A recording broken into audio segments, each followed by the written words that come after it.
ॐ सहनाववतु सहनौ भुनक्तु सह वीर्यं करवावहै तेजस्विनावधीतमस्तु मा विद्विषावहै। परम आदर के योग्य गुरुजनों को मेरा नमस्कार। प्रिय छात्र मित्रों, आप सभी का स्वागत है चौधरी चरण सिंह विश्वविद्यालय के BA BSc BCom इन कक्षाओं के द्वितीय वर्ष में फाउंडेशन कोर्स 013 कोड के रूप में निर्धारित संस्कृत के पाठ्यक्रम के पाठ्यांशों के अध्ययन के इस क्रम में हमने प्रारंभ किया था इन पाठ्यांशों के अध्ययन का प्रयास, और हम हर्षित हैं कि इस प्रयास में हम निरंतर अग्रसर हैं और आप छात्रों का सहयोग हमें बड़े उत्साहवर्धक रूप से प्राप्त हो रहा है। फिर भी प्रिय छात्रों, आपसे उम्मीद है कि आप इस वीडियो को देखने के बाद अन्य छात्रों तक प्रेषित करने के लिए एक माध्यम का काम करोगे और सभी तक पहुंचाने का जो हमारा एक प्रयास है कि जो छात्र विश्वविद्यालय से दूर दराज के इलाकों में रहते हैं, जगहों पर रहते हैं, उन तक भी ये पहुंचे और वे भी निःशुल्क रूप से संस्कृत के इन विभिन्न विषयों का अध्ययन करके अच्छे अंक प्राप्त करके और आगे भी संस्कृत पढ़ने का प्रयास करें। आइए आज इसी क्रम में हम पढ़ने का प्रयास करते हैं प्रसिद्ध गद्यकार आचार्य सुबंधु के व्यक्तित्व और कृतित्व के बारे में। प्रिय छात्रों, जैसा कि आप जानते हो कि जिस प्रकार से महाकाव्य त्रय कृतार्जुनीयम, शिशुपालवध और नैषधीयचरितम अत्यंत प्रसिद्ध हैं और उनके रचनाकार महाकवि भारवी, महाकवि माघ और महाकवि श्रीहर्ष अत्यंत प्रसिद्धि को प्राप्त किया है जिन्होंने। वैसे ही संस्कृत गद्य काव्य के क्षेत्र में दस कुमार चरितम, वासवदत्ता और कादम्बरी ने अत्यंत प्रसिद्धि पाई है। इन में दस कुमार चरितम के रचनाकार आचार्य दंडी के बारे में हम पहले ही पढ़ चुके हैं और कादम्बरी के रचनाकार आचार्य वाणभट्ट के बारे में भी हम लोग पढ़ चुके हैं। आज आपके समक्ष प्रस्तुत है आचार्य सुबंधु, जिन्होंने वासवदत्ता नाम की अत्यंत प्रसिद्ध रचना की और जिसके द्वारा उन्होंने अपने गद्य काव्य को प्रस्तुत किया है पाठकों, समालोचकों के सामने। प्रिय छात्रों, जैसे कि आचार्य वाणभट्ट के जीवन की सारी जानकारियां बिल्कुल स्पष्ट हैं, कोई भी अस्पष्टता की स्थिति वहां पर नहीं है, परंतु यहाँ आचार्य सुबंधु के जीवन के विषय में कोई भी प्रामाणिक जानकारी उनके अंतः साक्ष्य अर्थात उनकी पुस्तक वासवदत्ता के आधार पर, वही साक्ष्य अर्थात अन्य विद्वानों की रचनाओं के आधार पर हमको प्राप्त नहीं होती है। फिर भी संस्कृत के जो दो गद्य काव्य के जो दो वेद हैं, कथा और आख्यायिका, उनमें से वासवदत्ता कथा नाम की भेद के अंतर्गत आती है और संस्कृत गद्य काव्यों की बृहत्त्रयी वासवदत्ता, दस कुमार चरितम और कादम्बरी में एक अपना अनुपम अतुलनीय स्थान धारण करती है। यह इनकी एकमात्र रचना है और इनका समय लगभग 6ठी शताब्दी ईस्वी माना गया है। इन्होंने अपने ग्रंथ में श्री पर्वतः इव सन्नीतः मल्लिकार्जुन, ऐसा श्रीशैल पर्वत जो दक्षिण भारत में स्थित है उसका वर्णन किया है। प्रिय छात्रों, अपने ग्रंथ से यहाँ पर तात्पर्य है वासवदत्ता नाम की रचना में, और इनका ऐसा प्रयोग श्रीशैल पर्वत के बारे में किया गया इनके द्वारा, अतः इनको दक्षिण भारतीय होना विभिन्न विद्वानों ने सुनिश्चित किया, अर्थात इनको दाक्षिणात्य माना जाता है। इनके ग्रंथ को अवलोकित करें हम, और अवलोकन करने के बाद अगर निर्धारण करें तो इनका श्रेष्ठ अलंकार अत्यंत प्रिय रहा है और श्रृंगार रस का मुख्य रूप से इन्होंने वर्णन किया। अंगिरस के रूप में श्रृंगार रस को इन्होंने वासवदत्ता नाम की अपनी रचना में वर्णित किया है। अगर इसे गद्य काव्य की कहानी आप देखें तो युवराज कंदर्प केतु इसके नायक हैं और राजकुमारी वासवदत्ता इस ग्रंथ की नायिका हैं। इन दोनों के प्रणय और परिणय अर्थात प्रेम और विवाह, इन दोनों का वर्णन इस वासवदत्ता नाम के ग्रंथ में आचार्य सुबंधु के द्वारा किया गया है। और जैसे कि ग्रंथ का नाम है वासवदत्ता और ग्रंथ की नायिका भी वासवदत्ता है, तो इससे यह भी हमको जान लेना चाहिए कि इस ग्रंथ का नामकरण नायिका के नाम पर हुआ है।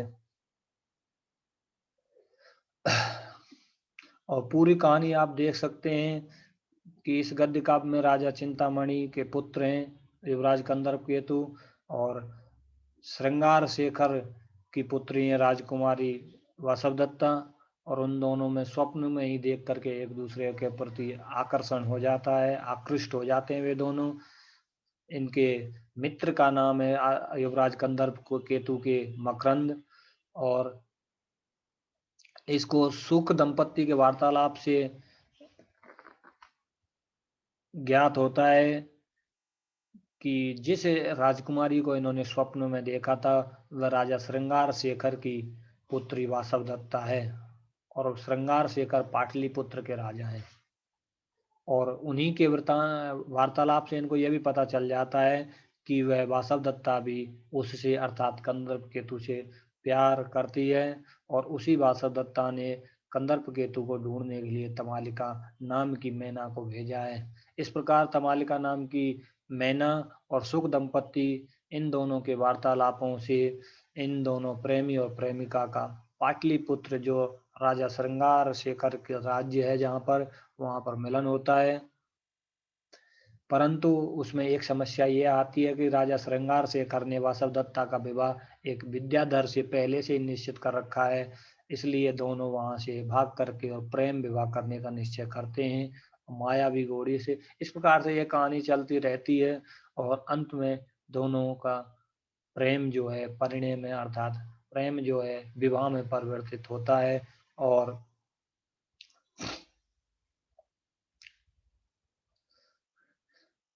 इनके अगर काव्य को देखें तो भारत के जनजीवन में सामान्य रूप से पाए जाने वाले अनेकों वार्तालाप और पक्षी, जादू के घोड़े, सन्यासियों का सांप, आकाश ध्वनियाँ, इन सभी का विषयों को इन्होंने अपने ग्रंथ में समाविष्ट किया है।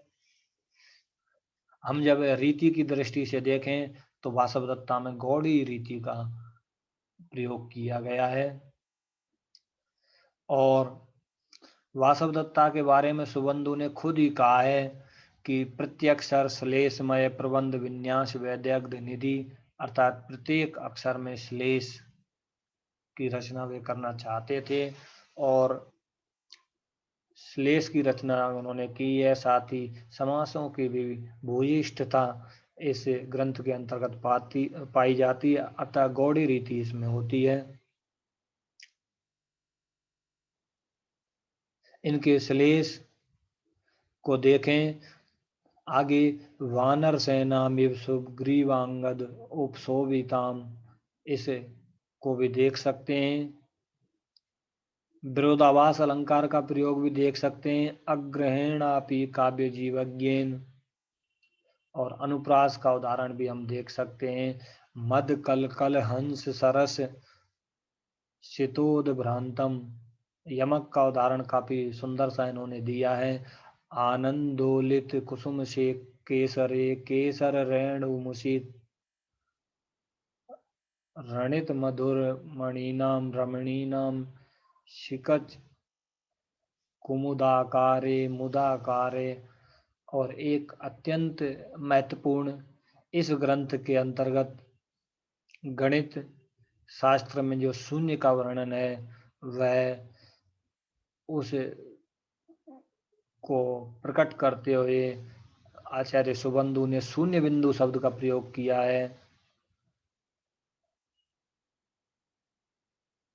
और उसको प्रकट करते हुए विश्वम गणयतो विधातु शशि कठिनी खंडेन तमोमसि श्यामे अजिन इव वियति संसार से अति शून्यत्वात् शून्य बिंदवः इव विदिताः तारा व्यराजन्तेति।